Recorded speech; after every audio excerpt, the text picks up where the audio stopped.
going live, and this is like really high budget here. But anyway, I know you're used to high budget stuff, fancy newsrooms, etc. Uh, hey, it's all the same. It's just turn on the light and let's go, That's no matter where you are. How you doing, So Margaret? I'm very good. I'm very awake. I have my coffee though next to me. Uh, But it's very nice you do. Okay, I just want to say something like when I first contacted you, you said okay, which I was shocked about. And then I thought I wouldn't be able to do it for the INBA, and then you said, "Oh, it doesn't matter, I'll do it anyway."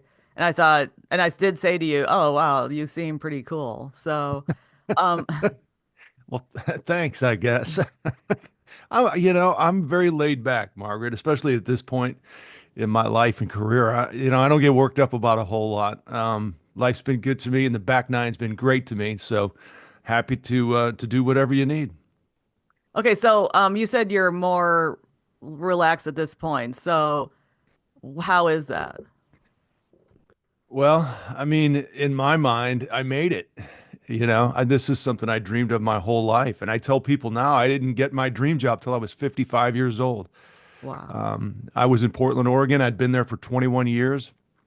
And I think that's where, I had come to terms with the fact that that was probably where it was going to end. And I was okay with it. We had a great time in Portland. We had all three of our kids there. And I think the station in Portland felt the same way. They're like, this guy's not going anywhere. Are you kidding me? And so the next thing I knew, out of the blue, I got a call from Mark Sapelsa. Well, I didn't get a Wow. call. I called him. We had gone to Marquette together, and I came across my feed that he was retiring from WGN, and I just reached out and said, "Hey, man, congratulations! Really happy for you. Glad to hear it."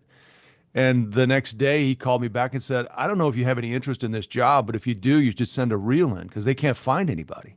Mm. And I'm like, what? He said, yeah, they've been looking for 2 months. They can't find anyone. And I'm like, well, I mean, sure, I'll send a reel. And so I sent a reel, and it was unlike any reel that I had ever sent.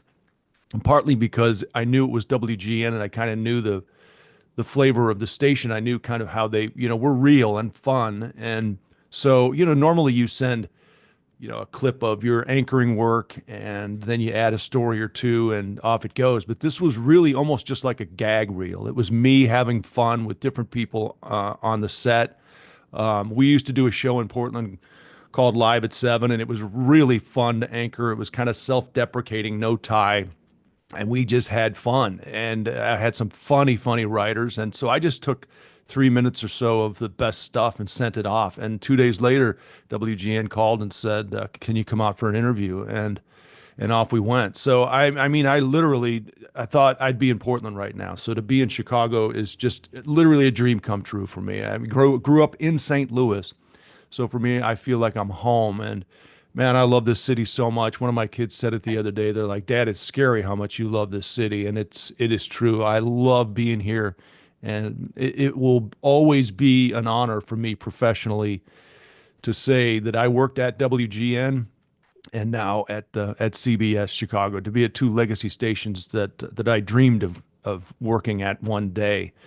Really has just sort of, like I said, it takes a lot. It wasn't like there was pressure to get here. When I was in Portland, I always wondered, could I get farther?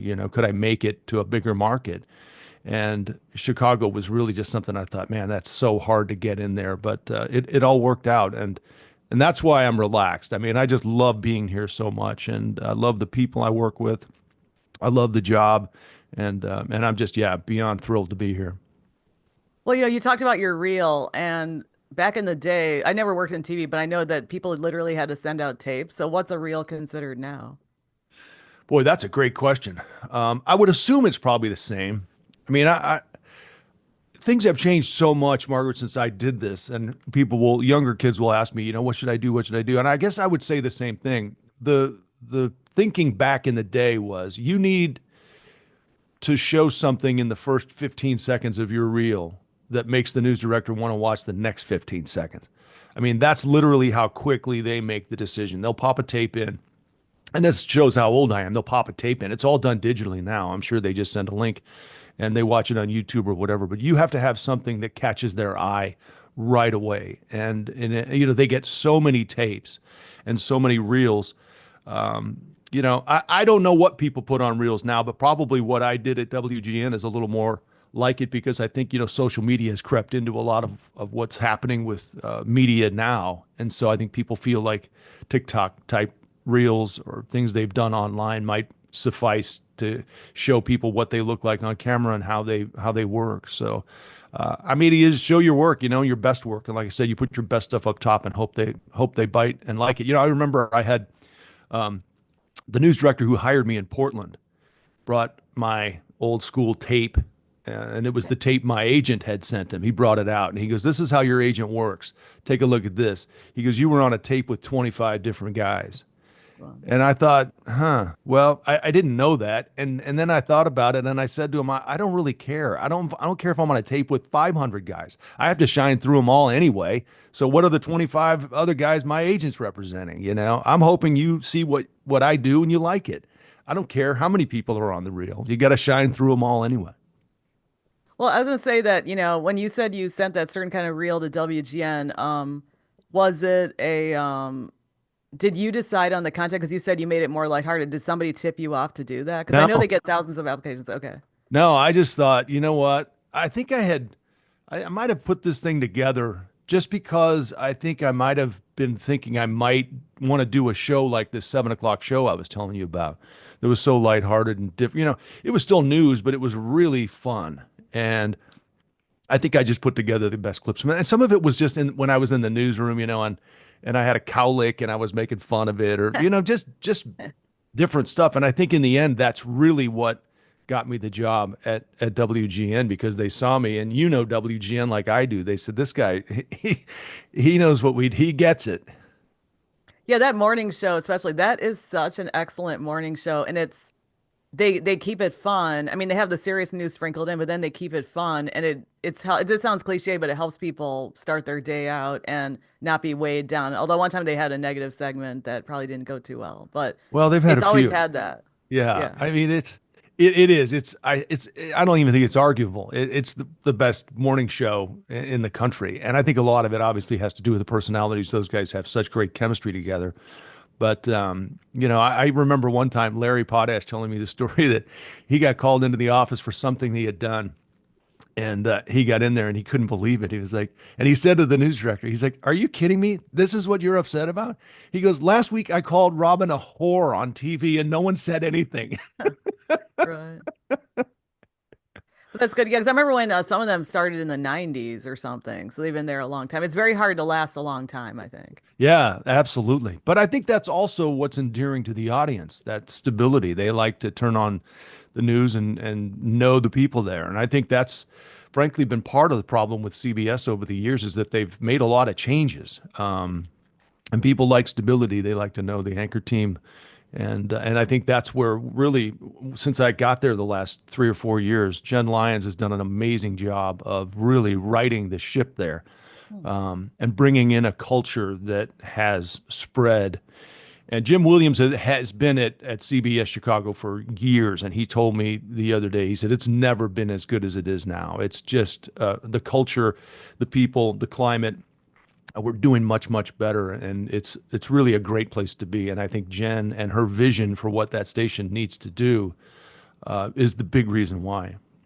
Because I remember CBS, I mean, many years ago, they had Walter Jacobson and Yeah, and Bill Curtis. yeah, Bill Curtis, who, yeah, went on to incredible stuff. But that was Yep. incredible itself. So you knew and they always have a real newsroom background. Hmm. And yeah, it's different. But everybody Yeah, knew, like they were reporting the news, but they were also characters. Plus, they had that newsroom situation. But you also mentioned, you love the city. What do you love about Chicago? I Because love you're not from everything. here, obviously. But yeah, No, but I feel like I am. That's part of the thing. I think because I'm from St. Louis, I feel like I'm home. I mean, Chicago is just a bigger, better version of St. Louis. I love where we live downtown, as you can see in Streeterville. I love the restaurants. I love the sports. I love everything there is to do. I love the neighborhoods. I love it all. I walk to work, and that's what I love too, because I feel like it just allows me to enjoy and soak up the city, the buildings, the vibe, the lake. I swim in the lake in the summertime. I just love everything about it. yeah, especially because I also live in Streeterville, which is weird because I don't usually talk to people who do. But it's very it's a great place to live. I sound like a this is an advertisement, but what's good about it is you have all the amenities and you have the hospitals and so forth, but then you have nature and you have nature for several Mhm. miles. And then you have the buzz, but if you don't want to, if you want to get away from the groups of people, there are many ways to do that. Well, and we're not far away from Lakeshore Trail, so my wife and I walk a lot. In fact, one of my kids was said the other day somebody was saying, "When are you going to retire, Dad?" And I'm like, "Well, I don't. What am I going to do? Walk the trail? You know, I do that now anyway." So we'll walk. It's crazy when we moved here. I thought, oh wow, we're going to need to drive wherever. But now we walk everywhere. I mean, we walk up to Lincoln Park, the zoo. We'll walk over to the West Loop. Now, granted, it's a 45-minute walk. It's a healthy walk, but my wife and I love to walk, and we walk all over the city. We'll walk up to the zoo and hang out for a little while, and and we'll come back inland, and enjoy that and stop somewhere and eat, whether it's Butch McGuire, some restaurant along the way. We just love being in the city and enjoying all that it offers. One thing I notice is I don't work in news anymore, but one thing I noticed is that people didn't hit the streets. Like I would read, I don't want to get into details because I responded to them on Twitter, but like they would write these stories about, let's say, my neighborhood. And then I'd say, do you actually come down here? Because what you're saying is not true. I just was outside. Or people will talk about the danger or something. Right. Oh yeah. But even people working in the business. So, I mean, what's your idea about that? Well, I mean, I hear it from people all the time. Be careful out there. Be careful. You're not, and I thought, now granted, it's Streeterville. I mean, but still, you have to be aware of your surroundings, obviously. But I've lived here for what, 8 years now, and I don't know that I've ever felt unsafe anywhere, and I take the red line a lot. Um, I mean, the red line can get a little dicey, but I've just never felt like, unsafe, like I said. So I do think there's a misperception about Chicago and its violence. Again, it's an issue, it's a problem you have to be aware of. But is it as bad as people make it out to be? I don't think so. But what do you think about how well, we'll get into like how to do the news and stuff, but my question more is like, do you think that news has changed? Because one thing I noticed is that it seemed like the people who went into journalism before had a lot of life experience, or they were just in the war or something, and then they got into journalism. And now I think with technology, it seems like it's not as boots on the ground, in my personal opinion, but I don't know if I'm correct What about do you that. mean boots on the ground? Well, like people just hitting the streets, like actually going to the places they report about, or just exploring the city, or exploring whatever suburb they cover, or it just seems like people are doing it from a computer, the reporting and so forth. You're talking about like local affiliates or different Yeah, news or or like, or even print journalism or digital journalism too. I don't know if you've seen that change over the years since you said you're older. well, I don't know. I mean, you have to be where the news is. Yeah. And I mean the other thing that's changed is look at the sources of news that are available to people now. There Yeah. are so many more options besides CBS, NBC, and ABC. You have all of these neighborhood groups, these local groups, and CWB and Block Club, and these guys do amazing work, really. I mean, how they do it, I don't know, because the fact is, in our world, times are tough. We're laying people off. We don't have the staffs we used to back in the salad days, So how do you cover a city with a limited amount of resources? And I think every television station in Chicago is dealing with that, and it's tough. So, like, for example, the other day we didn't really have a reporter to send down to Springfield for Christy Nome's appearance down there. So we rely on the network that has a camera there, and we have one of our reporters who came in later had childcare issues. So you're facing a lot of restrictions and challenges with your staffing these days, just because the networks have cut back so much. So you do the best you can with what you have, and you cover the news the best you can, whether you can be there or you have to do it, from the newsroom secondarily, like we did with the Nome stuff. But what's good about that though is that you're part of a network, so the local affiliates can Yes, handle it, which is absolutely. that's Yeah, very huge helpful help. because they get the raw video and then you guys, so it's not like you're really not there. You have representatives there. Right, right. So, again, I think everyone in this business has had to learn how to do more with less. and it's gotten even worse, I think, recently. And, I'll be honest, I'm troubled by where the industry is right now. I worry about a lot of it. Um, I mean, I don't worry as much because I'm close to the barn. If I'm not going to be doing this for another 10 years, I'm 62 years old.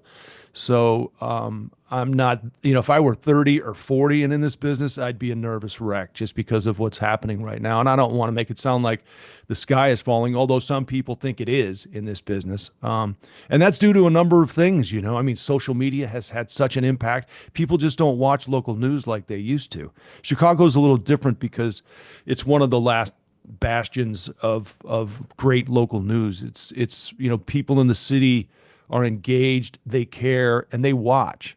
And that's unlike many cities now. Even especially on the West Coast, there are other things to do. People want to hike, people want to do whatever they want, and very few people watch the news. So in Chicago, on any given night at 10 o'clock, you'll have, I don't know, maybe 500,000 people watching the 10 o'clock news. And that's not certainly what it used to be, but it's still pretty impressive that many people are watching. Yeah, and one thing a lot of people say they want to work in Chicago, but what I've noticed is that if you go to a smaller market, they have a variety of stories and you can go to the local meetings and get details about what's going on. But in Chicago, crime sells. That's what I've noticed. Or there's a lot of information about crime. And so people tend to report on that. What do you think about that? I mean, did I you know think that was happening? I think we do a really good job of not saturating the newscast with just crime. I mean, let's face it, if we wanted to, we could probably fill the whole half hour with crime. So you pick and choose the stories that rise, to the level of this needs to be covered. And we do a lot, we do a ton of investigative stuff and other stories that I think are just interesting, entrepreneurial that we come up with. Our reporters are great at coming up with their own stuff. This isn't, just we open up the newspaper in the morning and say, here's what we're going to cover. A lot of it's original. I think we do a really good job. I'll let you in. I don't know how much of this I should Well, don't reveal, say but much. no, but I'm proud of it because we had some research that was done recently, and the focus group involved people who didn't necessarily watch us, I guess. Mhm. And at the end of whatever this segment was that they played for them, it was overwhelmingly positive. People who said, wow, that was really good. And I think, for us, as we talked about earlier, it's a matter of getting people in the tent. Maybe, we had another issue at CBS too, and that was our signal was terrible. I mean, people couldn't get it. We would go out on stories and people would be like, who are you with? And we're like, CBS Chicago. And they're like, oh, we don't get that. So this is another thing Jen Lyons has done. She's changed and upgraded the signal now to where everybody can get it. And this is another thing that I think is helping to improve our numbers and our ratings. But again, the bottom line is it's a challenge, and everyone's facing an uphill climb because of the atmosphere right now on a number of different levels. I think we're going through this merger.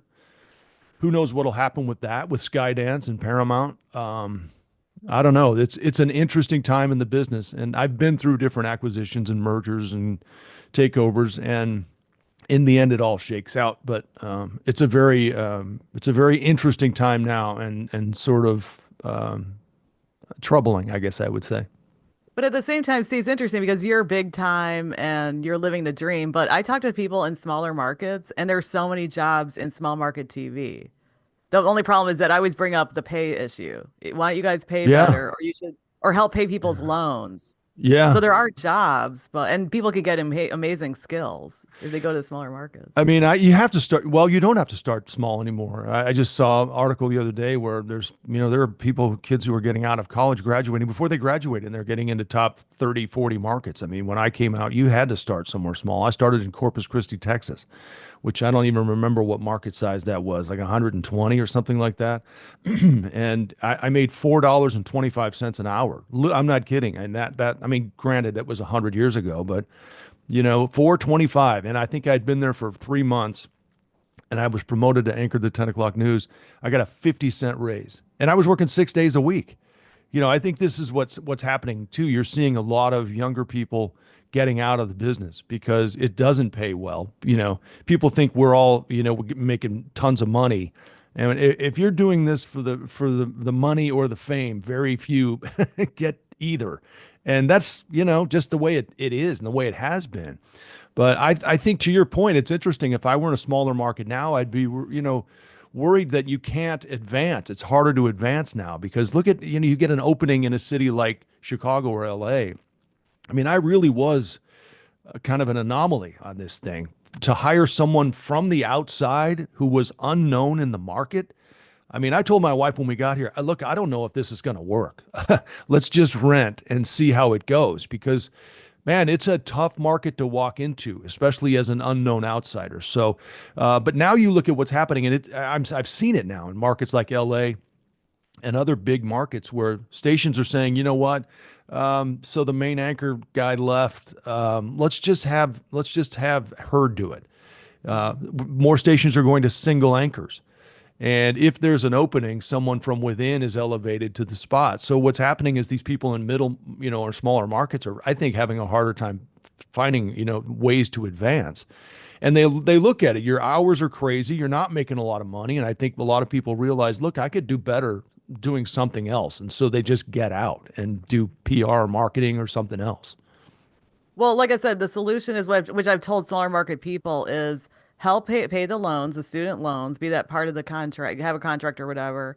And it's sort of like Peace Corps. It's like some of Yeah. these programs where they serve underserved populations and their loans are taken care of. Do that, or you have to get a union. Well, the management doesn't want a union, but otherwise, yeah, it's very difficult. But Well, I see a lot of people there. I see a lot of opportunities where people can at least like even if they spend 2 years, they get a lot of skills. But yeah, I think this has been the case even since when I started. I think stations feel like, we're going to pay what we're going to pay, and in some cases, it's barely minimum wage or maybe a little bit over. And if they're promising and they have potential, they're going to leave. They're going to move on to a bigger market where they can make more money, and off they go. There's nothing we can do about that. And if they don't have that promise or potential, what else are they going to do? So I think stations feel like they have this opportunity to pay what they pay. And in some cities, that are union, that forces stations to pay a certain amount. And I mean, I think if given the opportunity, stations would say, if they didn't have unions, I think they would say, here's what we're going to pay. And it's going to be unbelievably low. And there will still be people who will come in here and do the job for that because people are dying to get into TV, or they used to be. I don't know if they still are. And so what happens is the quality, to your point, it just drops and drops because you're getting people who are unqualified, don't have the life experience you're talking about, and are coming in here because they, want to take this job for 23 grand a year. I mean, I don't know. I would never tell anyone don't do this, but I would definitely give them, the truth about what the reality of working in television news is, and it's not always pretty. yeah, we'll discuss about the reality. But you talked about the salad days. What's that? What was that like? Well, that's when people in Chicago were making huge money. Oh, yeah, when I Um, was watching stuff, yeah. yeah, the Walter Jacobsons and the Bill Curtises and the Ron Majors, and Carol Marines. Diane Burns, that was back in the day when, the stations were doing huge ratings and they were making a lot of money in advertising. They could afford to pay the anchors a lot of money. And I mean, I don't know what qualifies. I don't know what those guys made, but I know it was a lot. Oh, because you said salad days. I thought you meant throughout the industry because I've talked to other people who came up and they were actually paid pretty well coming up.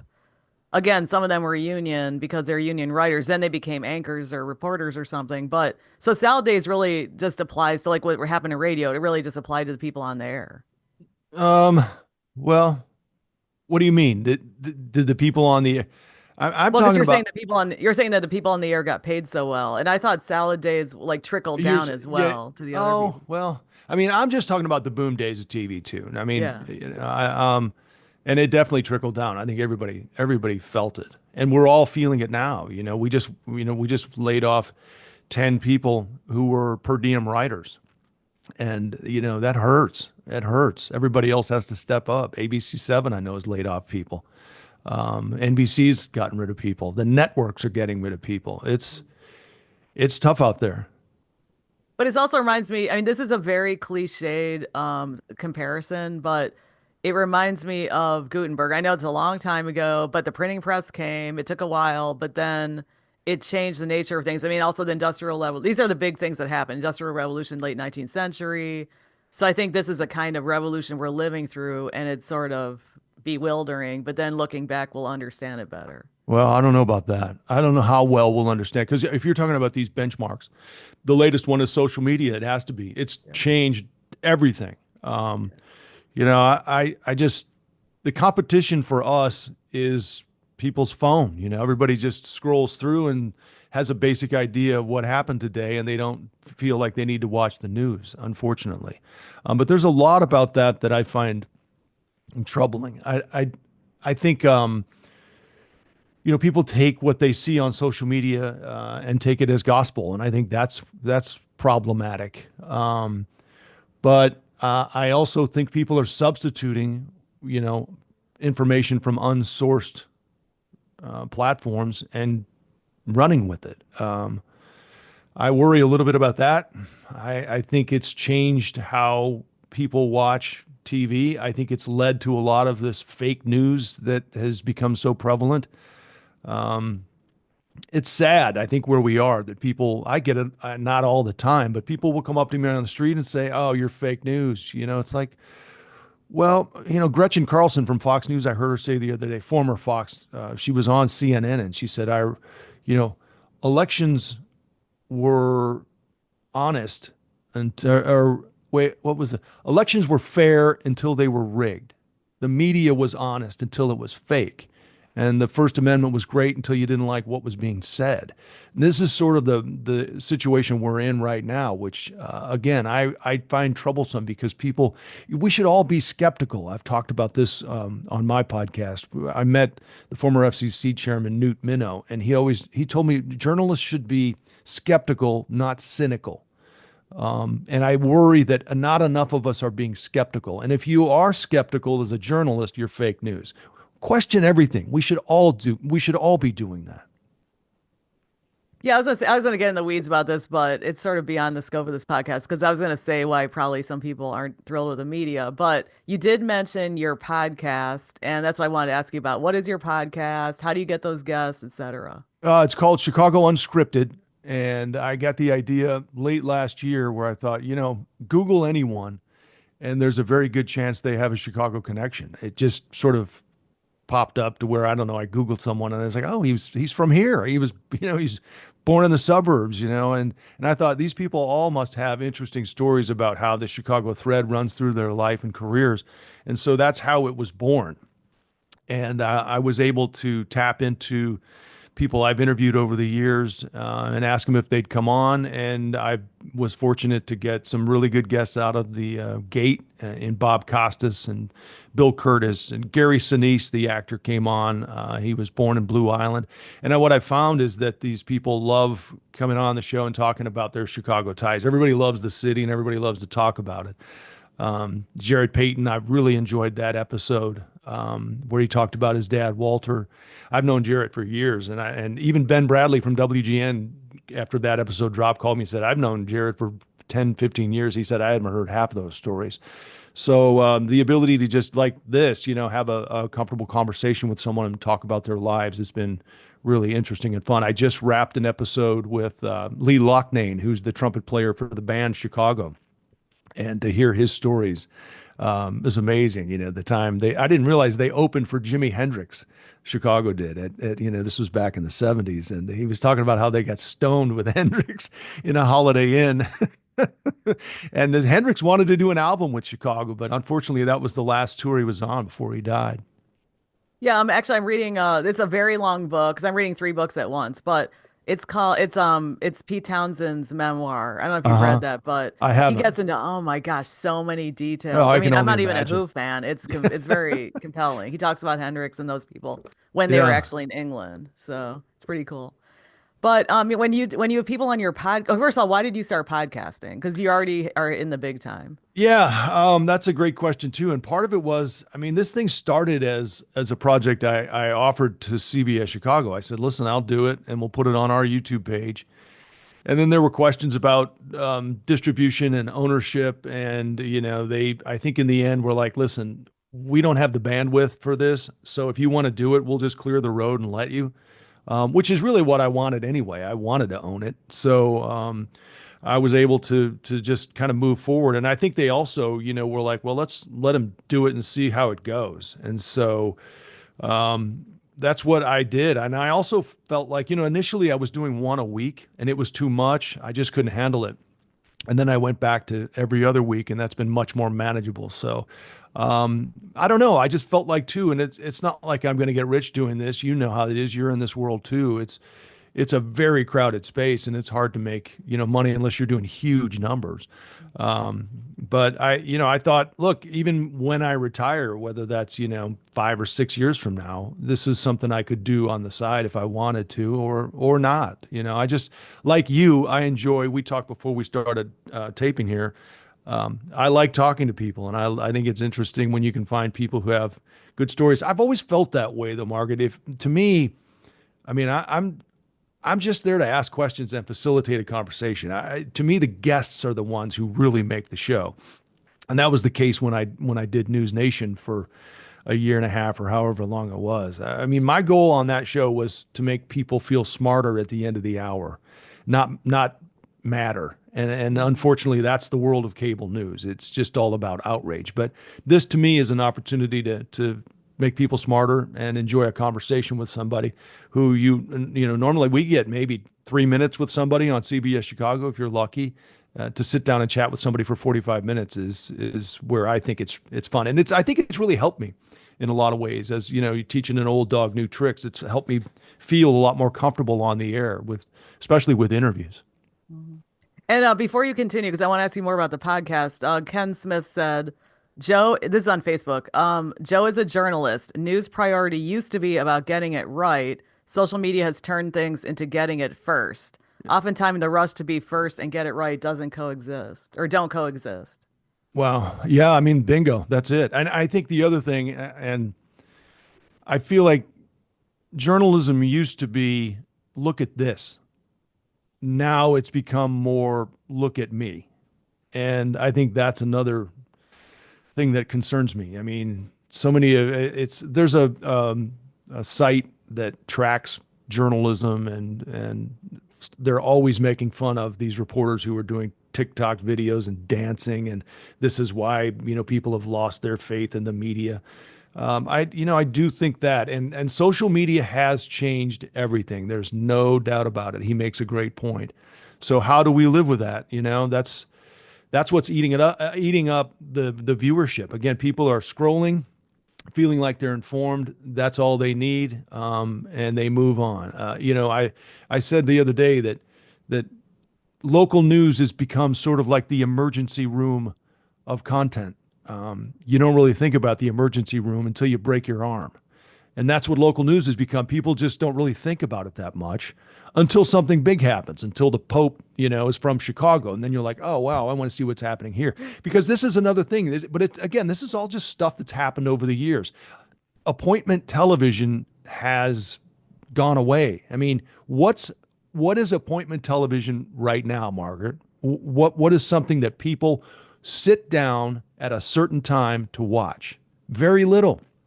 Even 60 Minutes, if there's a great segment, you'll think, oh, I'll catch it later online. The only thing people aren't willing to time shift is sports. And that's why sports is so valuable, because everybody knows, oh my gosh, I got to turn my phone off because I'm going to get a push telling me who won the game, and that's going to blow the whole thing.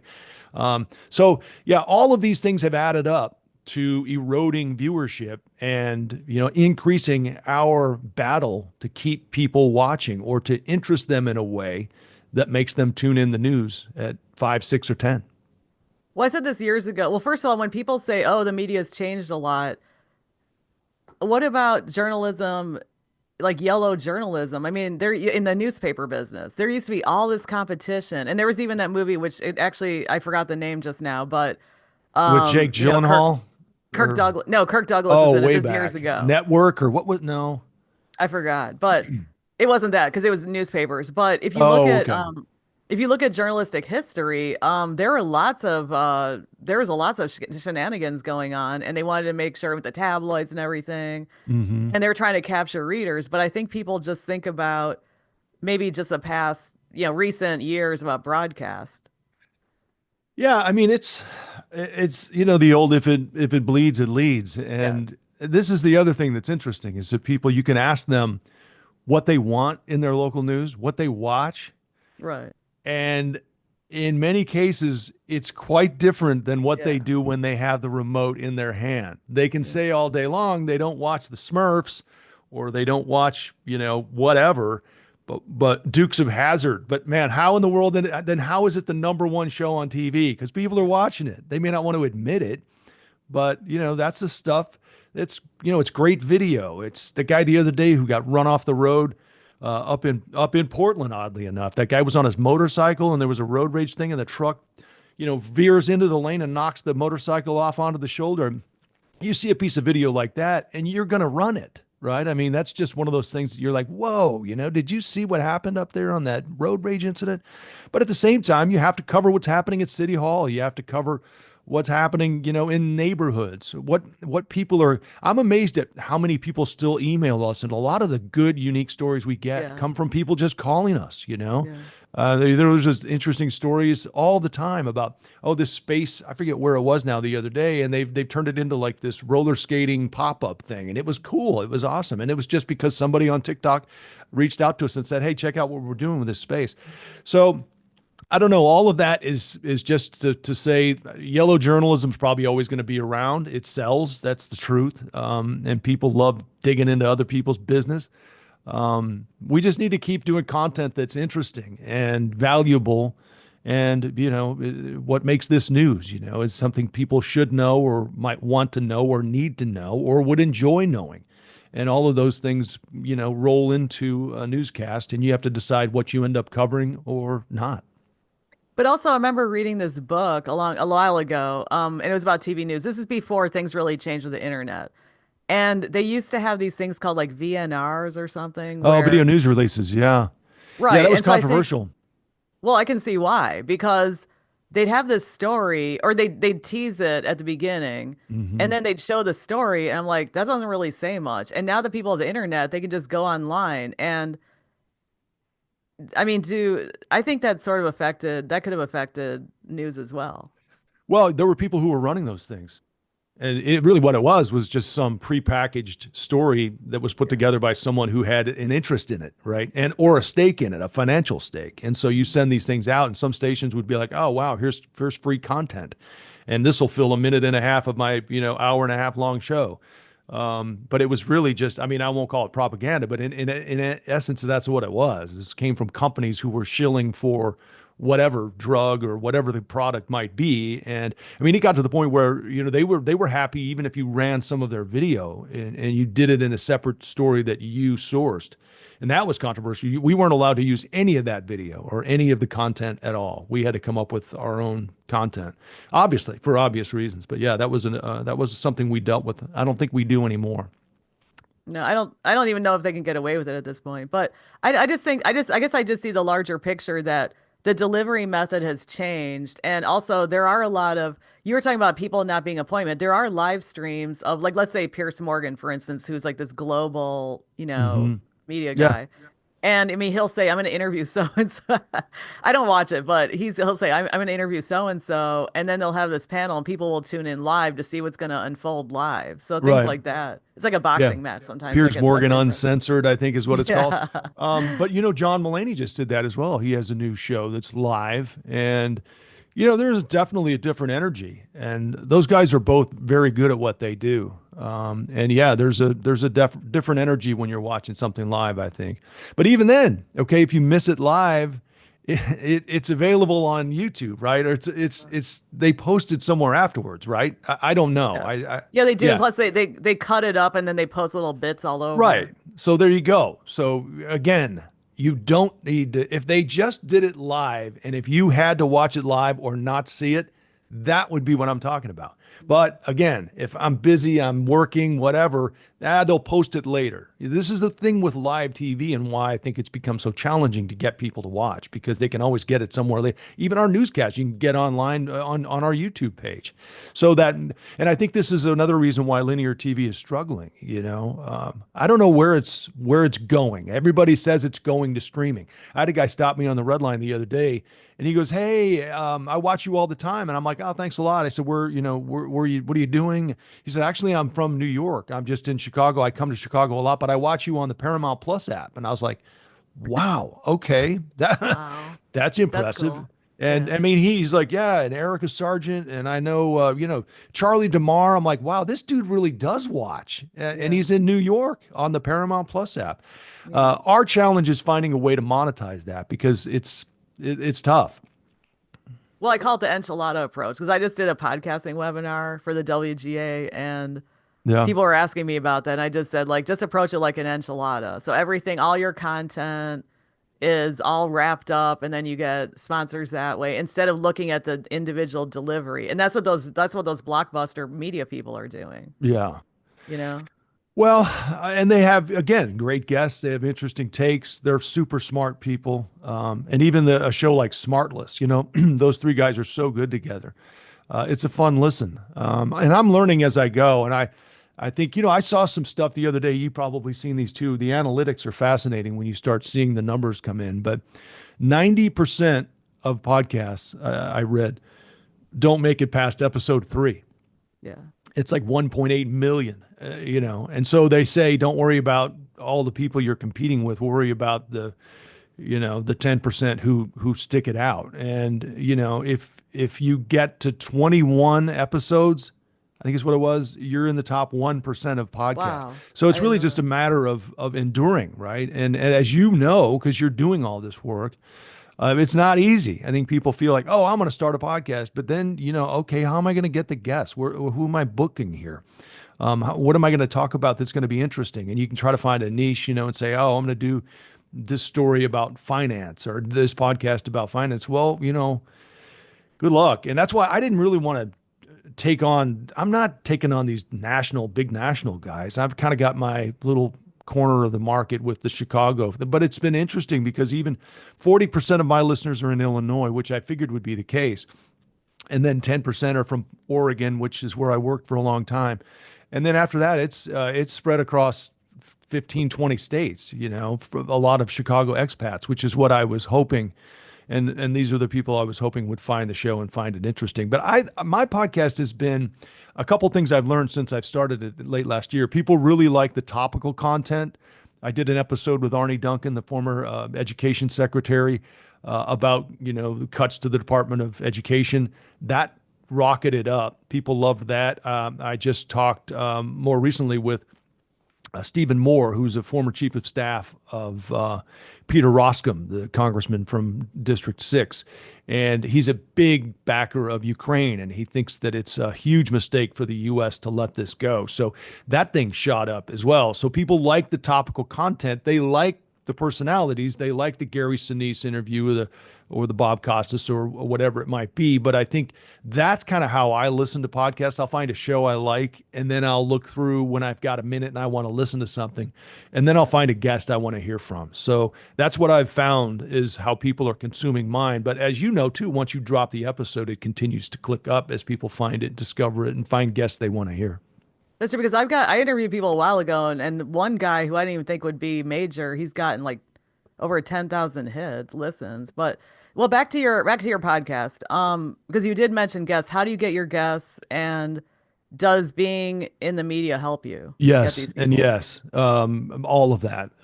These are people, a lot of them I've interviewed over the years and have a relationship with. Bob Costas has been a great friend to me over the years and a great resource. So the ability to pick up the phone and say, "Hey, Bob, can you, do you mind doing this?" I know Bill Curtis. I didn't know Gary Sinise, and so what I'll do is I'll reach out. I have a booker who's helping me as well. And it helps to be at CBS News Chicago. When you make that initial contact and say, I anchor the evening news at CBS Chicago, and I have this podcast called Chicago Unscripted. We talk about people's experiences in Chicago. I mean, I have three or four more in the pipeline here, and people who I'm really excited to talk about, big names. And so I just reach out and hope they say yes, and I hope they bite. And I'm really sort of that's all I can do, right? I send out the invitations, and there have been a handful of guests I've reached out to, people I really want to talk to and get on the show, and then either I don't hear back from them, or they say I can't do it right now, or try me in 6 months or whatever. So the people who say yes is that's what I get. And so people who are watching, I had a friend of mine who's listening to all the episodes, and she said, you need to get more women on. And I said, listen, I've asked 15 women who've said no, or no thanks, or maybe later, or whatever. So I'm just, I have to go with what I get. And a lot of them are through my phone, my contacts over the years, people I've interviewed, and then also the bookers will reach out. And I've been amazed really at how open people are to coming on. All right, now I just want to make a point because some people listen to my podcast for several years, and I mean, even though we're doing video right now, and I always joke, I'm totaling in obscurity, and this is an example because I tried to get people who were like more minor and they didn't want to do it. Because I always joke like, because I do my own booking and I have dropped names and stuff, but I just want to let people know that this is what it means to toil in obscurity. It reminds me of Kathy Griffin's, on the D list. So Yeah, that's why I'm yeah. self-deprecating. But anyway, it's funny. No, I Um, mean that's that, but that helps, right? You send someone an invite, or a pitch, and you list four or five of the people you've interviewed, and it's instant credibility. People are like, oh, okay, well, so No, they she's don't. They don't care. It's a yeah. number of people because people ask me, oh, whatever, it doesn't matter. But it's just like a running joke I have.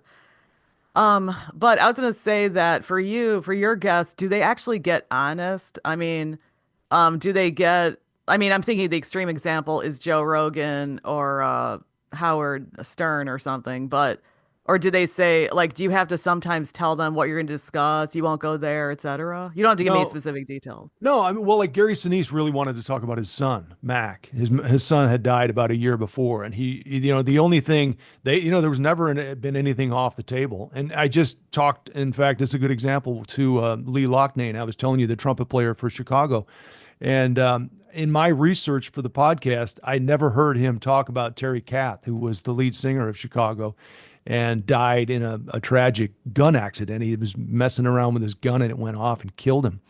And so I asked Lee about it. And I said, listen, I've never heard you talk about it. If you don't want to, I respect that.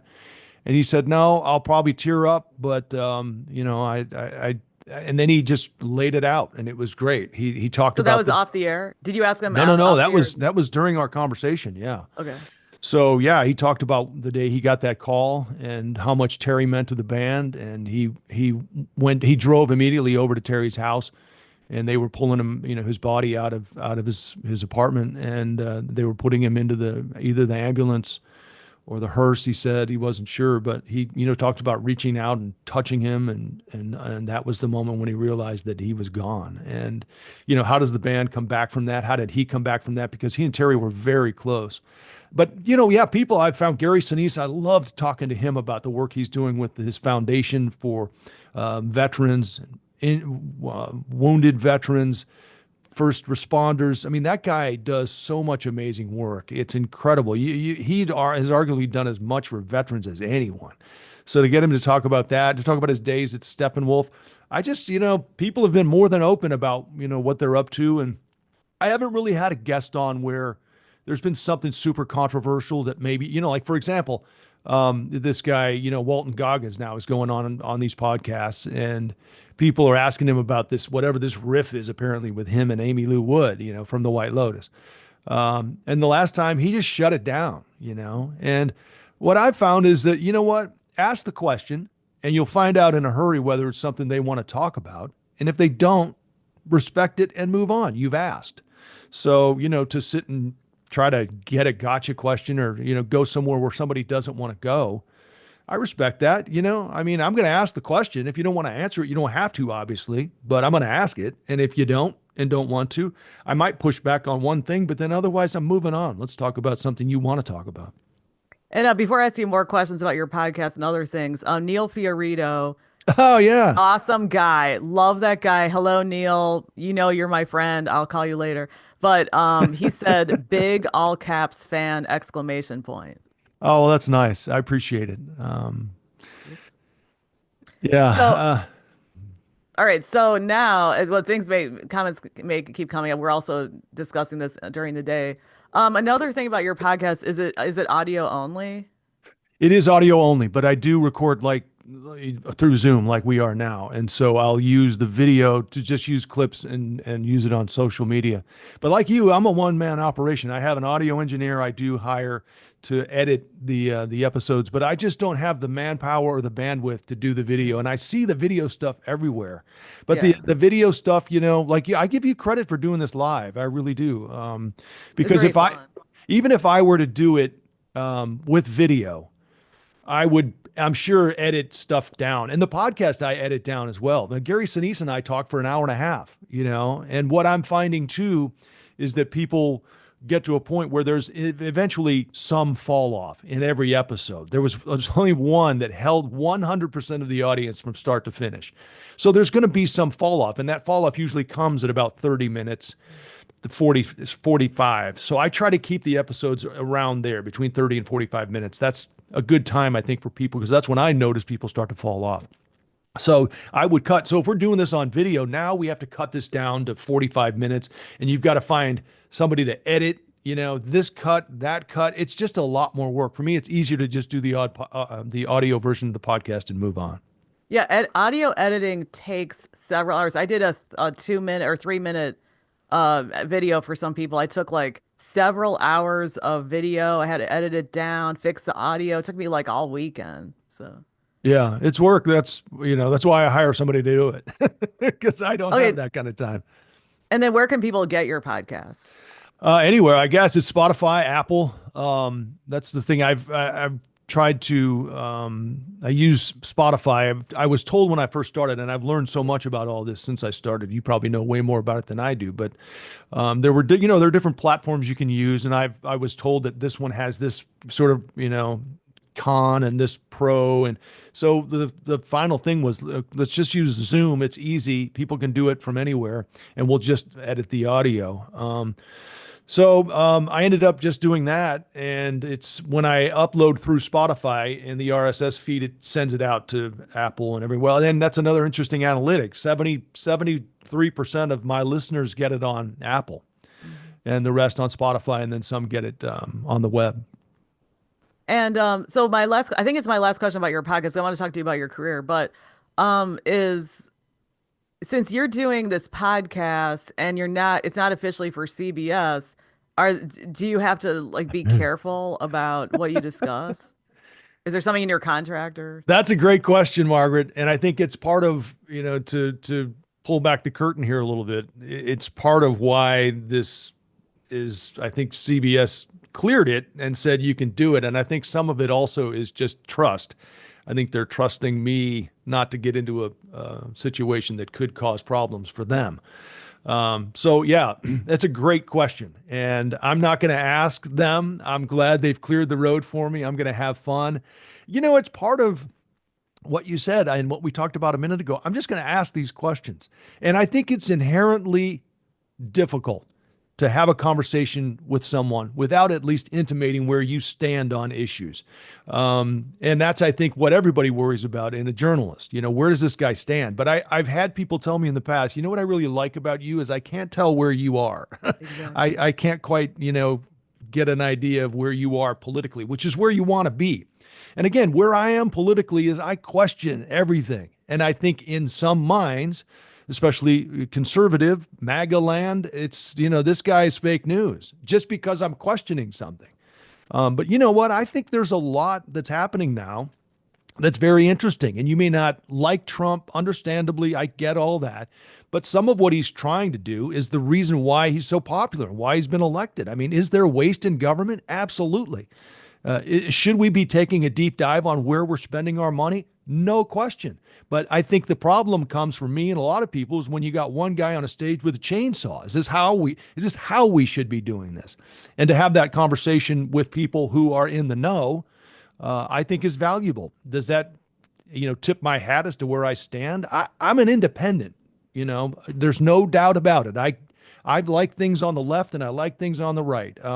Certain things, and I think because I'm independent and independent thinking, it just makes, I think for me, I ask the questions. I don't give the opinions necessarily. Okay, I'd like to mention two people. There's only two of different people I've met, but two people come to mind where you cannot tell where they're coming from. And even politicians have said this to one of them. Hmm. Paul Lisnick, Yeah. completely, I cannot figure. I know maybe, I think I maybe know privately what he thinks, but it doesn't matter because the point is you can't tell where he's coming from. And also Craig Dellimore, WBBM, because he even Yeah. told me an example that somebody said to him, I like talking to you because I can't tell where you're coming from. That's, I think, a good sign. But I mean, having worked at WGN, I would tell you that Paul Lisnick would. Well, but this goes to your point because Paul gets a lot of hate mail because he's very good and he asks a Very lot of good. great questions. And I think what happens is that when he asks questions that make it seem like he leans right, the left hammers him. And and vice versa, it seems like, oh, he's another liberal, then the right hammers him. I mean, he and I have talked about this, Paul, and you can't win. You really can't, but again, I think people need to step back and say, just because you're asking this question doesn't mean you lean one way or another. Yeah, and that's what's good. But I was going to ask you about also the criticism. How do you deal with the criticism now that your stuff is more exposed? Like, for instance, when you started out in the business many years ago and there weren't all these billions of outlets, you probably got some criticism, but now you see the criticism immediately from the media, other people in the media, and the viewer. So how do you deal with that? Uh, you got to be able to take it. It's whatever. I mean, I was just talking to John Vincent, the national anthem singer for the Cubs. He was on an episode of the podcast. And he's learning to live with it. You want people to like you, obviously. You want people to respect your work. That's all I can ask for. Just respect my work because it's kind of the man in the arena argument. You're going to get critics from people who aren't in there. We're putting ourselves out there every day.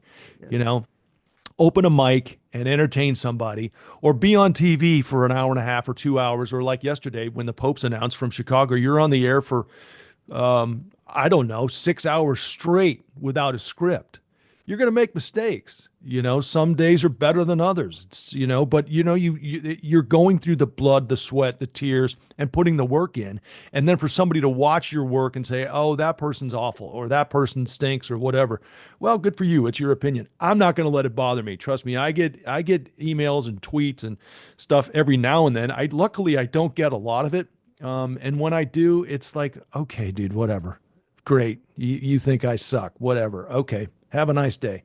I'm not wasting time thinking about it. Well, how do you speak off the top of your head? Because the impression I get of anchors is they just read the stereotype. They read the cue cards and they go home. Well, again, that's, some nights that is how it is, because there's nothing happening. But, that's where we earn our keep is when they say, "Hey, listen, there's a shooting and the chopper's over it. Talk about it." So a lot of it is just describing the scene you see, asking questions. Like yesterday with the Pope thing, we got Nora O'Donnell from CBS, and just, again, this is where the podcast work has really helped me to just have Nora and I had a 15-minute conversation. That's almost unheard of, but we've got 4 hours of canvas to paint here to talk about the new Pope from Chicago. So, start lining up guests. And so I think all of that has helped. What was the question again? How do you Well, how do talk you, off the well, top of your head? There you go. yeah, That's because how it happens. I just get wound up and off we go. okay, but were you able to do that in the early days?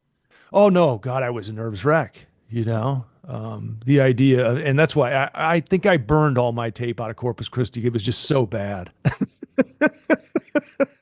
But that's why you go to small markets, to Yeah. make your mistake and learn the craft and to get better, and to get seasoned. I think a lot of what I tell young journalists now who are trying to do this on TV is just be yourself, be natural, be comfortable.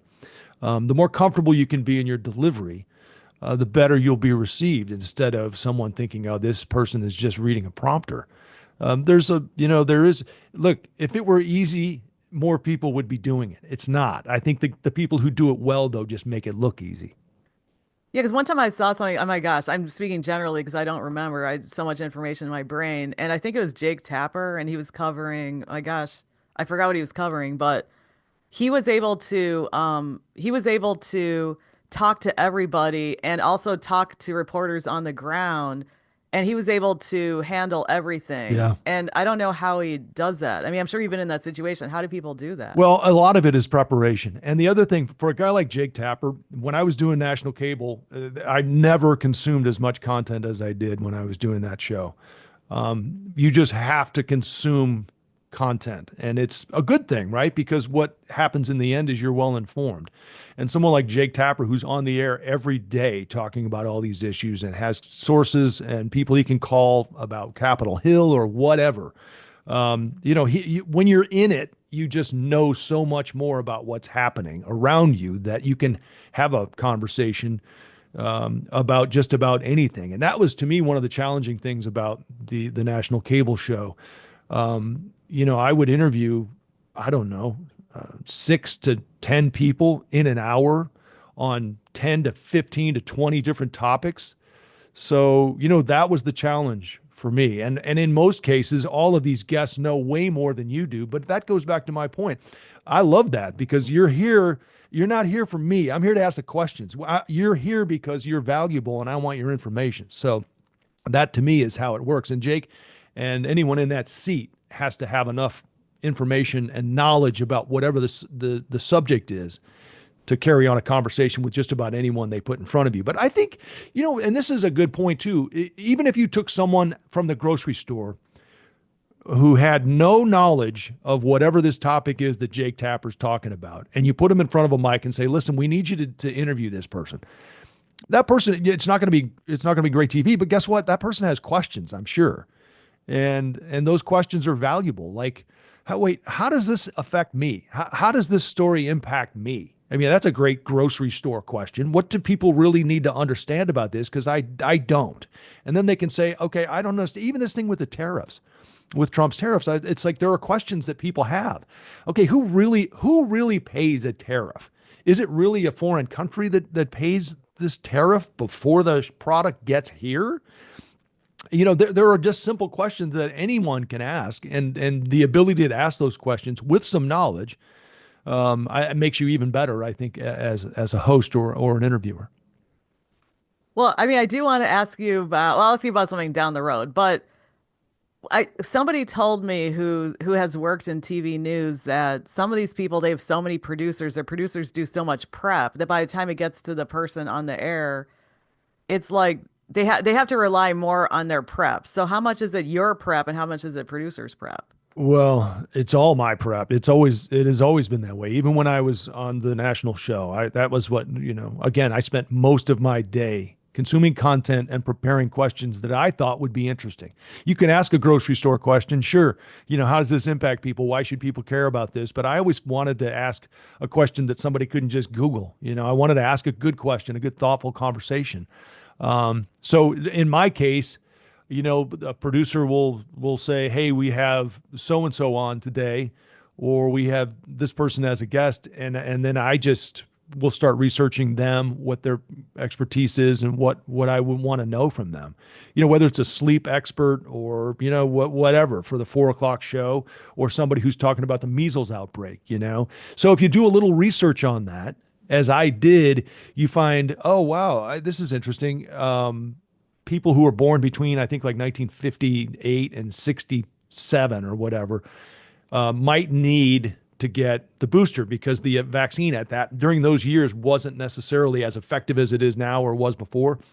And so you can ask them about that. Listen, what is this? How do I know if do I need to get a measles shot if I got the vaccine and I'm 62 years old?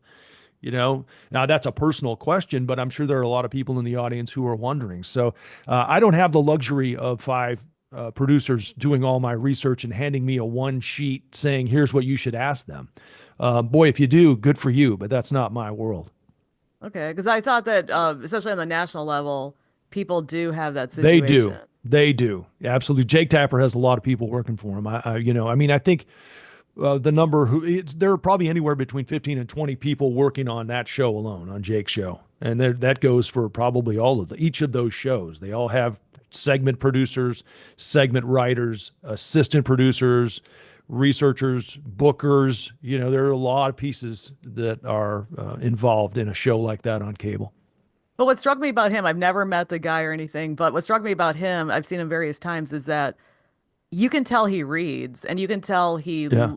he has depth because he's able to go between different layers and then he's able to sort of not it's sort of like he's running the show in a way, but he's able to move between seamlessly. I just thought I told somebody else, I said that is like the hardest thing that he's doing right now. I don't know how he does it, but maybe it's like years of experience. Well, it's the information, it's the knowledge. That's what it Yeah. is. It's like when I interviewed Nora O'Donnell yesterday, she was phenomenal on the Pope. I mean, all of her, and it's the ability to remember a lot of this stuff. But she was able to talk about everything from her interview with Pope Francis to, the impact that this selection is going to have on the Catholic Church, the divisions within the church. She was great. And that just comes from like a Jake Tapper, somebody who's, well read, knowledgeable, smart, and able to retain a lot of information.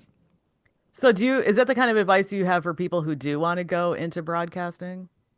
Well, yeah, I think all of that helps. I also tell people to write. You need to be a good writer in this business. The better you can write, the more quickly you can turn a story and make it engaging. I tell college kids all the time, you don't need, if you can't get an internship, which they've gotten harder to get, just do it yourself.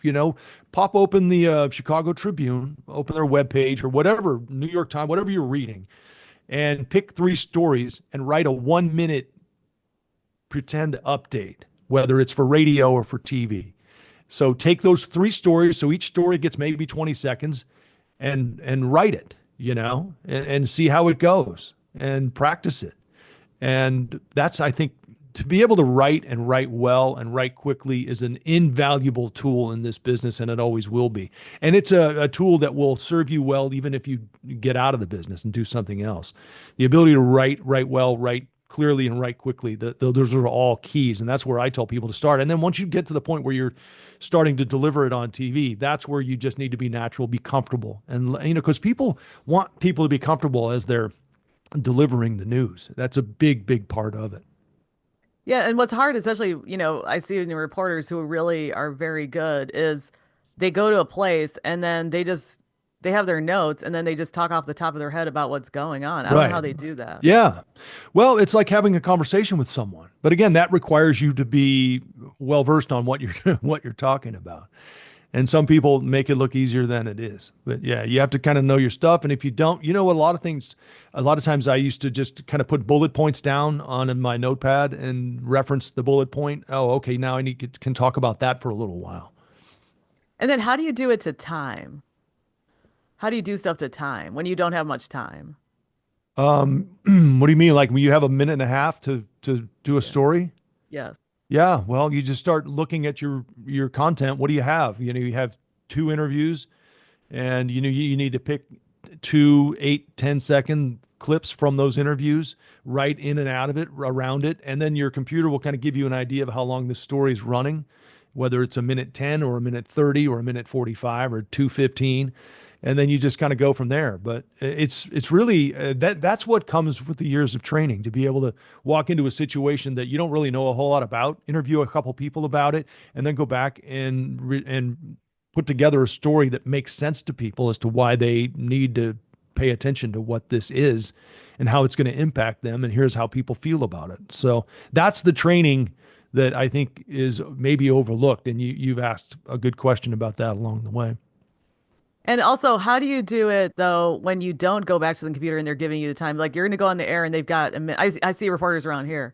You got a minute and a half, and then how do you know how to put together a story on the fly live in a minute and a half? It's just training. It's just, if you're doing it live, again, it's sort of like saying, and this is interesting because people have internal clocks. And I think if you're not in the business, it's harder for people to regulate that clock. Because I've seen this done where somebody would say, okay, tell me about yourself. Give me a 30-second introduction to who you are. 30 seconds.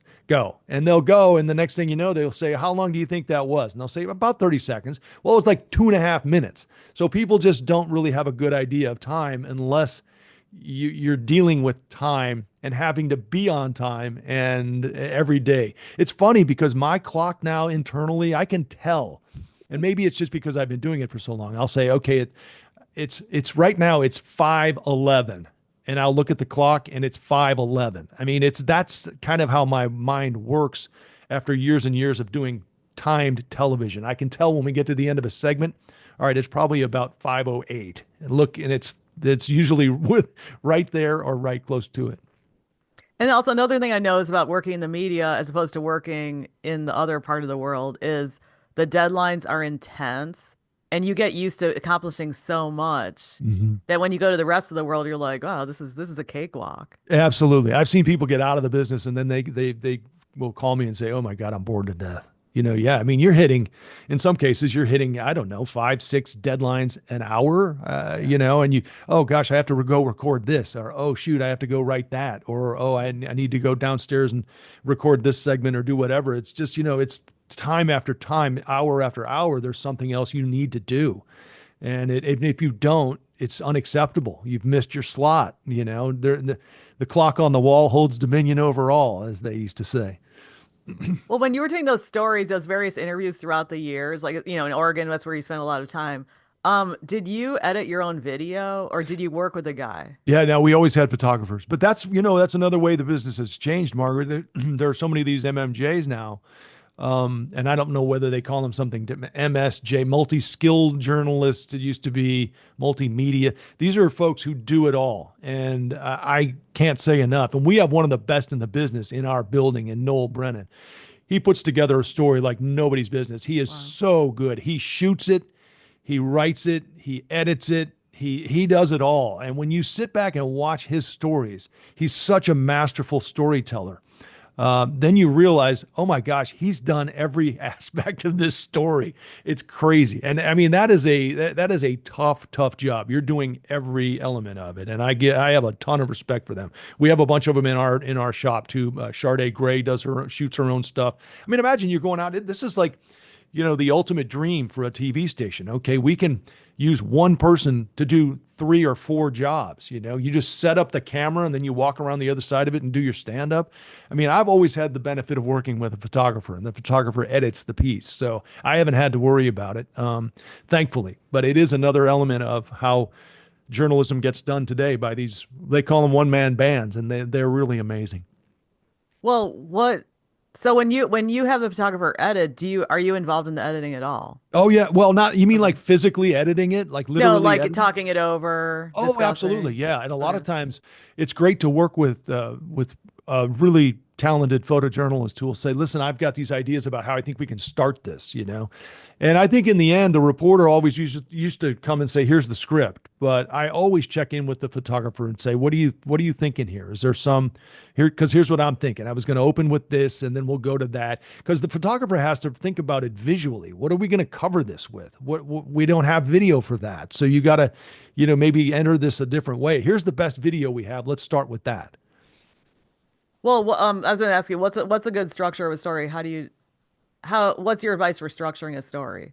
Mine is to do the best thing you have off the top, or at least tease it, show it. I mean, why would you hold on to it? I mean, and even if you just open with that great piece of video and say, and then you get into here's how we got here, because people are going to see it and say, oh, wow, you're not going to bury that nugget a minute into the story. You've got to, you have to lead with, with your best stuff.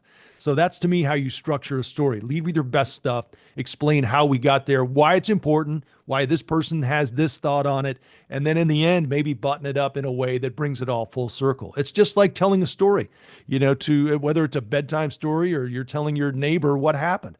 People do it all the time. Oh my gosh, did you see what happened down the street? This guy came out of, you just tell the story.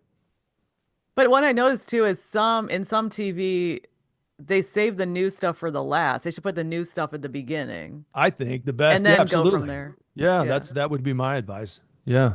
And also, one thing in journalism, of course, it says don't bury the lead. And I've told that people in non-journalism life, like, don't bury the lead. Start with your point and then go Hmm. from there. And like, wow, Yeah. that sounds.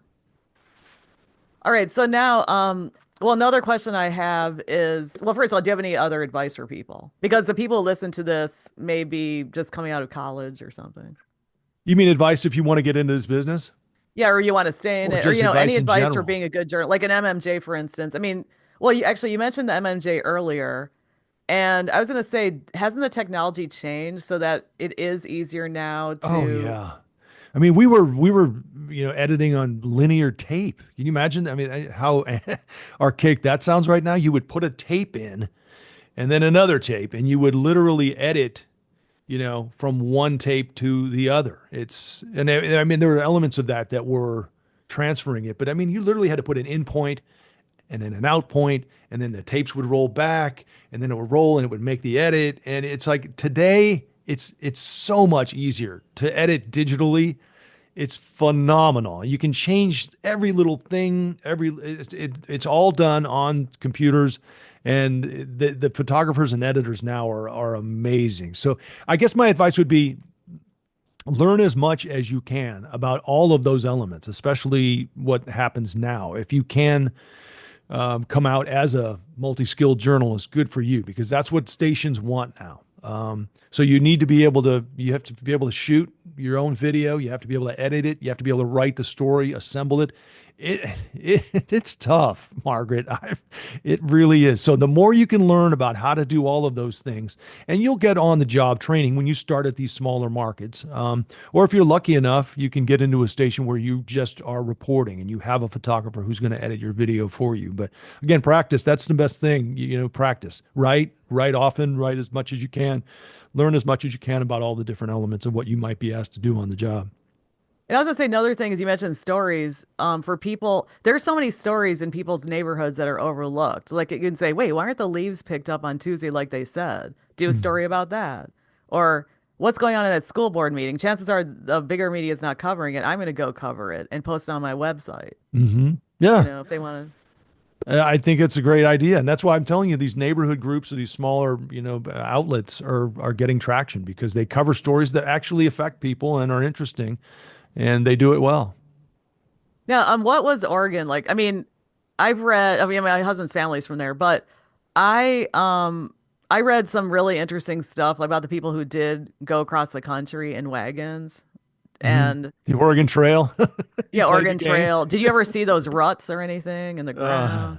yeah, it's Oregon's a great. It's a beautiful state, and it's so far west and north for that matter that people just don't really go out there. It's almost on the other, it's literally on the other side of the country. But it is spectacular country, and what I loved about Oregon, and it's one of the differences between living in Chicago and living in Portland. In Portland, you could drive an hour and a half and be somewhere completely different. You could be on the Oregon coast, which is spectacular. You could be on Mount Hood. You could be in the Columbia River Gorge. And then in an hour and a half or 2 hours, you could be in Central Oregon, which is the high desert. It's really spectacular. You drive an hour and a half from Chicago, and it all looks pretty much the same. That's true. It was all flat. So when you were there, though, you had a good job over there, and everybody loved you. And what was in you that you said you were ambitious? How were you ambitious if you had a pretty good situation out there and people loved you? Well, I was ambitious because I took the job. I guess. I would say and I've said this about people. There are three kinds of people: ambitious, content, and lazy. Be ambitious. But I would, be lying if I said I weren't content in Portland. I was very comfortable, and happy. It was a dominant station. I loved my co-anchors. It was a great situation, but like I said earlier, there was always that bone, that sort of, I don't know, that ambitious bone in me that said, you should see if you can make it. I interviewed at ESPN in 2013, and that was a really interesting experience too. It was for the E60 investigative arm of Okay. ESPN. Yeah, I was like, wait, Um, sports. Okay. yeah, and I would have been able to stay in Portland. I would have been based there. But in the end, it came down to me and someone else, and I didn't get it. And at that point, our youngest was starting high school, and I didn't want to move her while she was in high school. So I just pulled the plug. And then, she was a junior when this whole situation with WGN popped up. And the way it worked is just amazing. I mean, my whole family basically moved on their own independently. All the kids, even as they were grown, and even the youngest ended up going to school here in the Midwest. So everybody moved this way. And in, the matter of 2, 3 months, we went from being super comfortable in Portland to uprooting everything and everyone and moving to Chicago. Hmm. But you mentioned that being ambitious is good. Essentially, that's what you said. Why do you think it's good? Well, because you're hungry. Because I think the minute you get content, and certainly the minute you get lazy, you're going to have a target on your back. In this day and age, if you're not ready to work and work hard and be ambitious, you're probably not going to have the job for long. I mean, even in our youngest, man, these kids I'm talking to who are 23, 24, 25, they're working hard. These companies are working them hard. And, you have to kind of pay your dues. But even when you do get to a spot like I am, where you're comfortable and content, I'm still ambitious. I still want, I started a podcast, you just be ambitious, be hungry. And I think that will serve you well. Well, what is ambition? How do you define it? Because some people think of it as like, oh, I want to be rich, but how do you define it? No, no, no. To me, it's setting goals. It's being ambitious is working hard and having things you want to accomplish. Because again, the minute you're content, you're just hanging back and punching the clock, right? Be ambitious, have ideas, have plans, have goals, and and it's easy to just sit back and do nothing or be nothing. Again, be ambitious, have things you want to accomplish. Okay, and then another thing is about, we were talking about editing before, and one thing I've been telling people is look for the raw video of news conferences, press conferences, et cetera, because now they're putting them online. Right. And so in interviews you've done, do you think that you should have posted the raw video? Um, I'm not a big fan of that. I know Okay. that, like yesterday with the Nora O'Donnell interview, whatever. Yeah, that was live on the air, whatever, roll it. But to Right. me, if I'm interviewing someone, I'll be honest, I don't like them just rolling all 12 minutes of that interview. And here's why. Because there are things I'll do during an interview to try to elicit a response or get the Yeah. best answer. And I don't want people to see that. It's sort of like how the sausage gets made. Yeah. Because it's not always how it's going to look smooth and buttoned up in its final iteration. But getting there sometimes is not pretty. And I may repeat a question a couple times. I may stop. I may, lose my train of thought about how to ask this, restart it, and ask it how I really wanted to ask it. And I don't necessarily want that on the, I don't want that on the internet. So for me, I would much rather the finished product post. And if you're going to post the interview, then edit it in a way or let me log it and edit it in a way that I'm comfortable with. Because otherwise, the people are seeing really how I work, and I'm not comfortable all the time with certain interviews for different reasons. Okay, because I was going to say that in some cases, I think you're talking about people trusting the media, and I think sometimes it is in the editing, and then people find out, wait a second, why'd they take that angle? And Yeah. then it leads to criticism. And I'm not saying like it was wrong or right, but it No, can and it's cause something issues. that's said, right? You can't argue. It was said. I mean, look, right now, CBS is trying to figure out, Paramount's trying to figure out what to do with Donald Trump and this lawsuit against 60 Minutes. And that came from the editing of an interview with Kamala Harris. Now, if you look at what happened there, it happens all the time. She answered a question, and they used one section of it first, and then they used another section of it later. So yeah, it's a great point, and it's another good question, Margaret. I mean, Trump obviously thought it was unfair, and he's suing, and he may settle because Paramount wants this sale to go through. I don't know, we'll see, but it's a great point. You've asked a lot of really insightful questions about kind of the gnarly, complicated elements and sections of journalism and how it works. You know what? You're right. Look, anytime you sit down and interview someone, there's a level of trust. That person you're talking with is trusting you to tell their story and to tell it accurately and fairly. And, sometimes people feel like we don't do that, but, we do the best we can.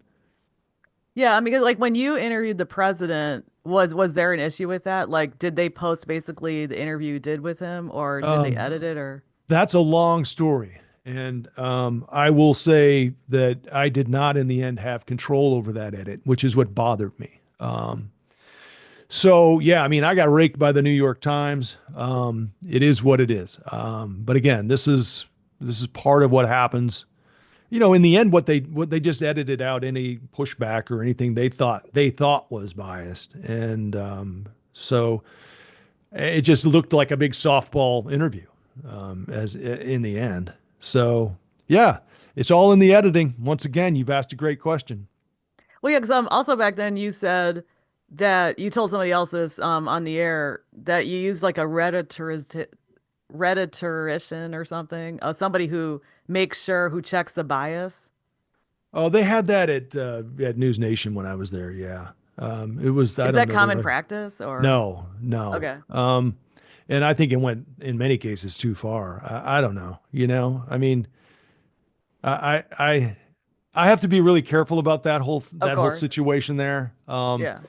I wish things had been different, and it is what it is. But when my contract was up there, I knew that Yeah. was not for me. And I said on my way out, look, what I do, you don't want, and what you want, I don't want to do. And Mhm. so, the outrage world in that was kind of what I took away from that whole experience on national cable. It's, you know, no one's happy unless someone's unhappy. And if they're unhappy, get them on the show.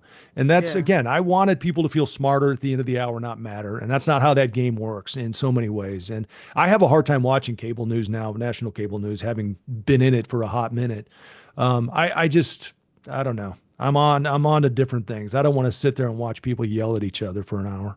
Well, it does suck 'cause even on social media, I noticed that the things that get the most clicks are, well, it's like drama because people are drawn to drama. It's been happening since Aesop or whatever, since Yeah. Greece. I mean, so of course you're going to have the villain and the protagonist. And I used to notice this also in talk radio. You had the protagonist, Yep. then you had the villains, and that's probably how they did it. They got their audience. So, Yeah, that's you'd have a segment with somebody where you're yelling at each other, and at the end of it, the producer would be like, "That was great TV." It's like, yeah, oh boy, right.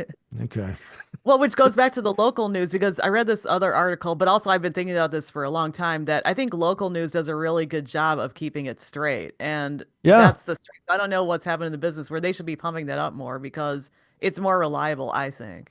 Well, it's easier for us too because we don't really get into too much of the national political stuff. We're covering Chicago. Obviously, there's going to be an element of whatever happened today in Washington, but it's pretty much just calling balls and strikes. There's not going to be anything.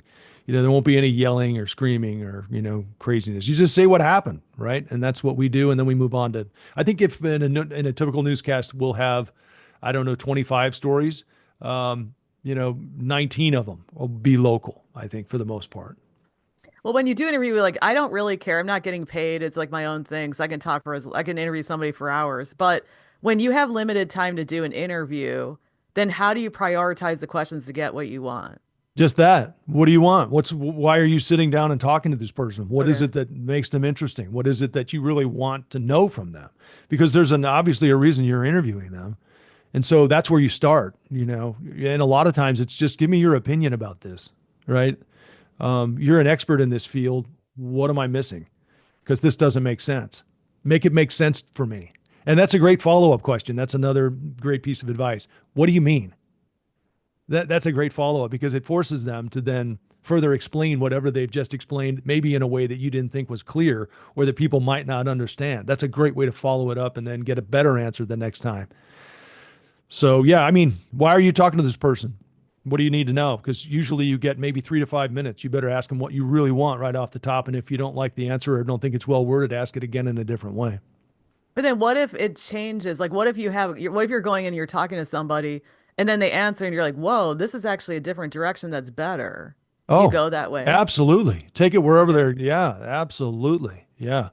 I mean, I'm trying to think of interviews I've done where um, there was just a good example. And now I mean, I do so many of them. It's eluding me, but I know it was a woman who was a doctor at a hospital and it was an oncologist. And I was asking really more about how she got there and how the training she was from Iran or Iraq.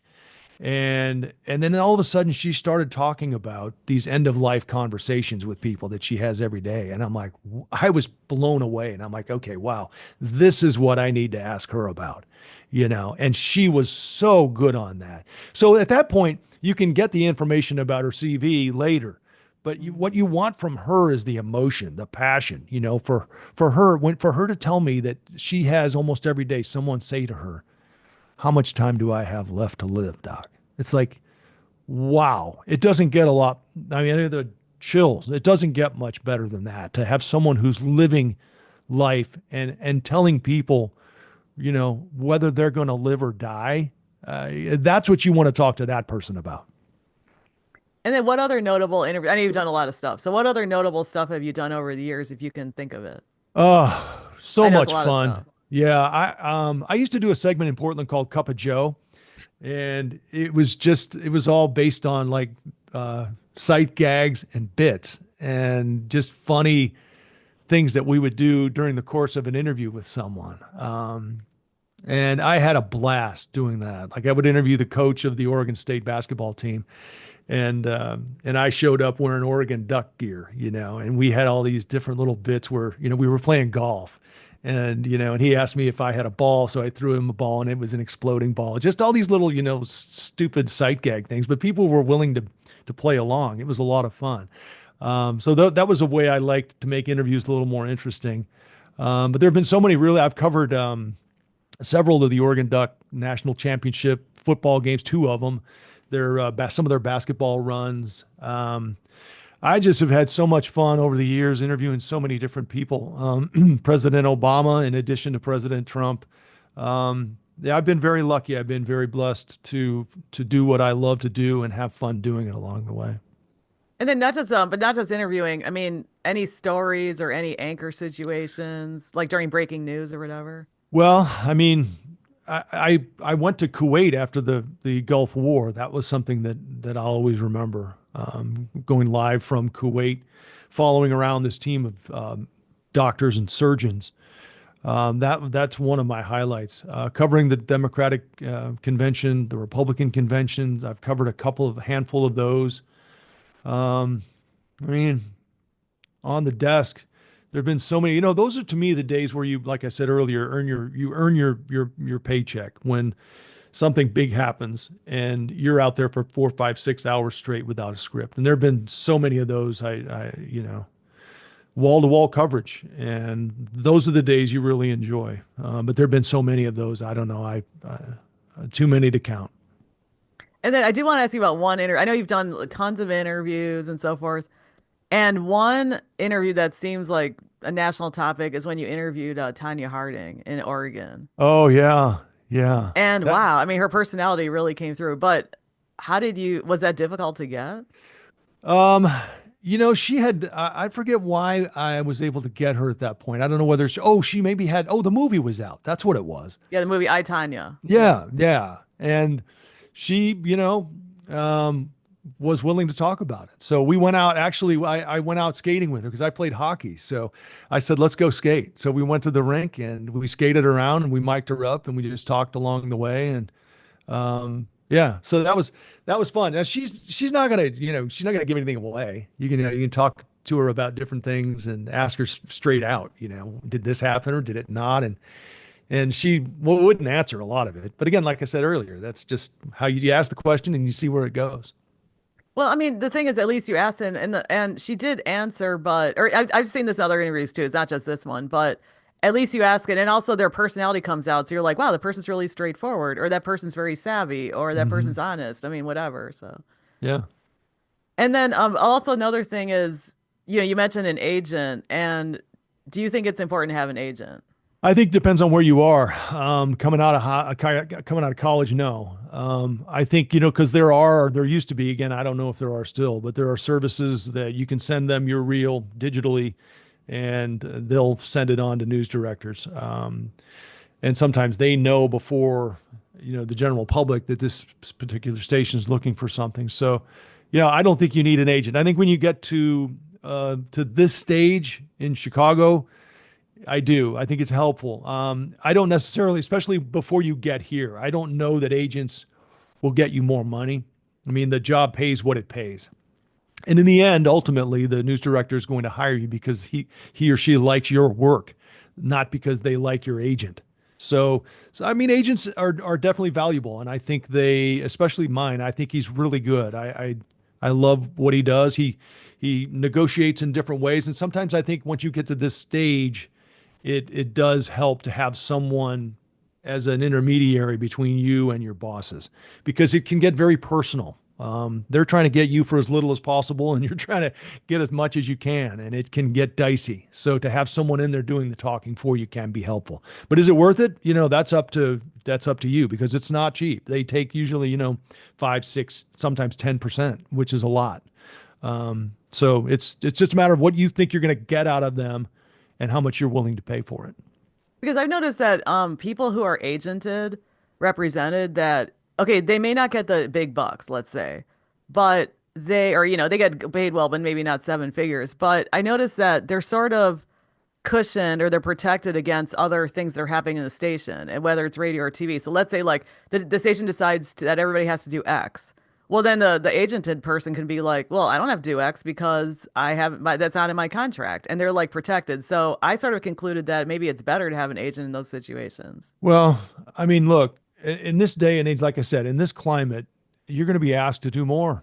And if it's not in your contract, you might still want to consider it, because, when your contract's up the next time, it could be very easy for the station to say, listen, we need a team player, somebody who's going to be willing to do this, cover that, come in to help out with this. And if you're saying, no, listen, I work, 3 to 11, sorry.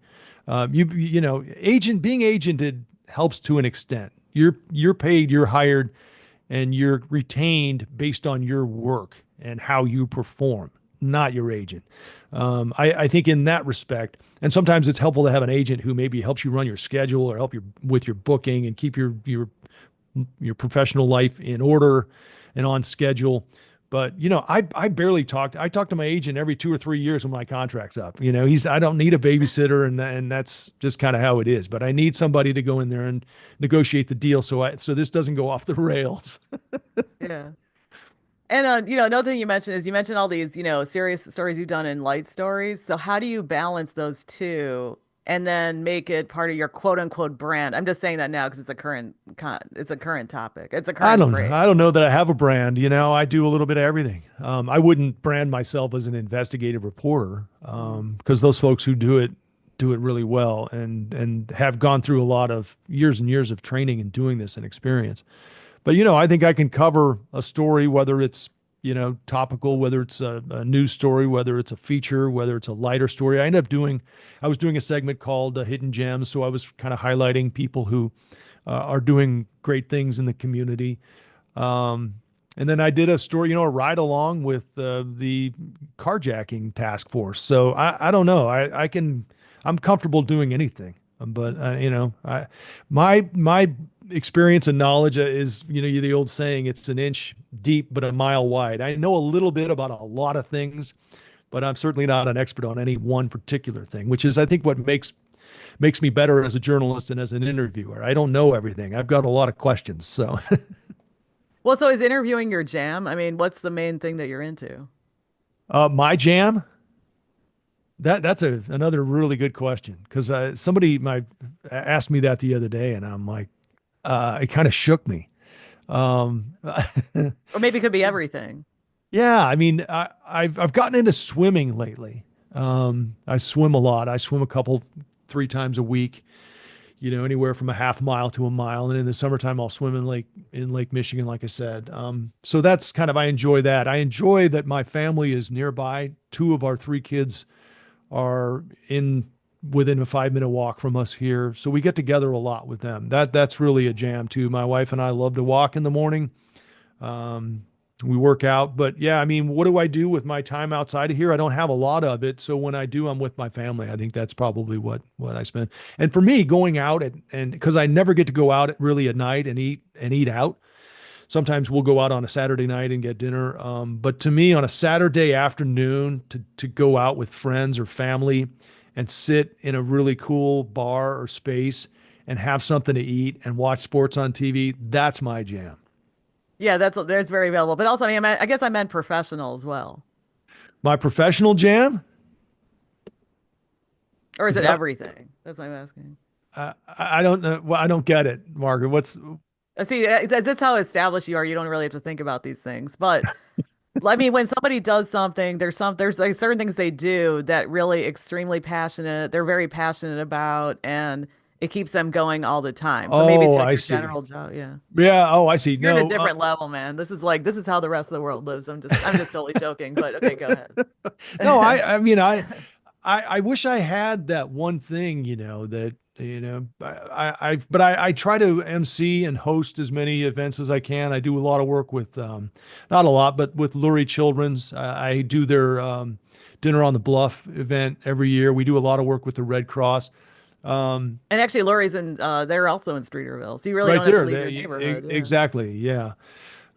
So I don't know. I mean, you know what? It's sort of every day I wake up and attack whatever I know I have ahead of me. And it's a great place to be. I love it. Like this week I had two different, podcast episodes to record, and then this one with you. Yesterday I had, so every day I have things going on. So, I'm always busy, and I love it. Cause like I said, we're at this age now at 62. The kids are grown. We've done the hard work. Now it's time to just sort of kind of enjoy the ride for the end here. But also, let's go back to the ambition thing because I like how you're honest about ambition because I'm ambitious too. And I think I've met other people in different areas who are ambitious, but they're not always so obvious about it. But you keep talking about like, okay, you're at the end, you're like, leaving the barn or something. But how, I mean, I'm getting I mean, close does to the it, barn, is what I said. I don't know, you're still very young. I mean, old to me is like 90, but I've met old people. You're But kind. yeah. But with ambition though, I mean, so does ambition have to only apply to profession or how do you, I mean, if you didn't have to do this No, profession, what you do know you what? I do? mean, here's another example. Like 2 years ago, I wanted to run a triathlon, and it's just a box I wanted to check, and so I had been swimming a little bit. And so that's, what I did. And then I just trained that summer, rode my bike and then ran and did the triathlon. And then I ended up doing two more that summer. I'm just, it's not, I think professionally it's important to be ambitious, but I also think it's important, personally. I think it's important, look, we're not here long. We don't know how long we're going to be here. So enjoy it, enjoy every minute. Again, give yourself some challenges, give yourself some goals. And we all have passions that we chase, and so just, I would just say whatever it is, enjoy it, because on the flip side of that, there are times when I love to just sit and enjoy the view here, right? And there's always something to do though. It's like, oh gosh, I got to do some laundry, or I need to clean the kitchen or whatever. But sometimes, and I say to my wife, look, I don't really get a chance to do this that much, where I get to sit out and the view to the east is of the lake, which is spectacular. So I just like to sometimes just sit there, take a deep breath and a click or two, and enjoy the view and enjoy what we have and where we are, because I appreciate it. And the value of it is never lost on me, and there are different ways to look at. I've told someone just the other day that if you look at the top five markets, New York, LA, Chicago, Philly, Houston, Dallas, whatever, take the top five and the four stations in each market. That means there are 20 people in the country who do what I do. And the magnitude of that is never lost on me. I feel so fortunate. And that goes for, everyone in our newsroom, the news director, the assistant news director. There are only 20 of those in the country. So when you get to that level, celebrate it and appreciate it and enjoy it. Then that's what I try to do every day. Another thing about ambition is some people are ambitious and then other people don't like them for it because they're like, what's up with this person? So have you gotten that reaction too? Like, hey man, they sort of become haters or something. No, I don't think so, or at least not to my face. But, I think what you do is you just do you, I mean, I don't think anybody's going to say, because I'm not running around going, hey, I ran 3 triathlons last week. It's like, hey, oh yeah, he's into swimming now all of a sudden. I don't think people are going to look at me and say, what's up with that dude? But if they do, again, whatever. I'm not bothered with it. It's, they can think whatever they want. No, I'm but going to what about do professionally me. though? Well, again, I'm going to be ambitious. And if somebody resents you for that, that's their problem. Okay, anything else? Because we've only been talking for about 2 hours. Oh, I know. I got to go. I got to be somewhere at noon. What else do you want to know? I think we've covered it all, Margaret. You've asked some great questions. I mean, people at this point are probably they're probably on to lunch. They're like, okay, this guy, I'm tired of listening to this dude. Eh. Well, no, but somebody said to me, "Oh, the interviews are so long." I'm like, "Well, who else is going to do this? I mean, we got to put it down on the record." So, Yeah. No, I okay. mean, I think we've covered it all. I mean, I appreciate the time. I appreciate the offer to come on and chat, and I respect and appreciate your knowledge and your research. Obviously, you've done your homework, which means a lot to me, and I think we've covered some interesting ground for people who want to get into the business and what they need to do to stay in it and be successful. But man, I would just say good luck because it's a tough